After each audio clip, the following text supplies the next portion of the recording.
নিলয় আলমগীর ও সামিরা খান মাহি অভিনীত ঈদ উপলক্ষে নির্মিত নাটক চলো হাত ধরি।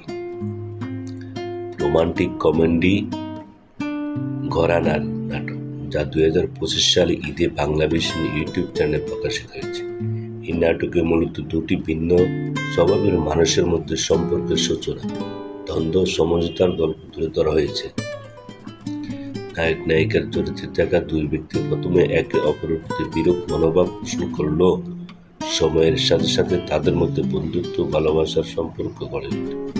নাটকটি হাস্য রসাত্মক দৃশ্য সংলাপের মাধ্যমে দর্শককে বিনোদিত করে। নাটকটির চিত্রনাট্য পরিচালনা করেছেন সম্রাট জাহাঙ্গীর, যিনি তার দক্ষ পরিচালনার মাধ্যমে গল্পের প্রতিটি মুহূর্তকে প্রাণবন্ত করে তুলেছেন।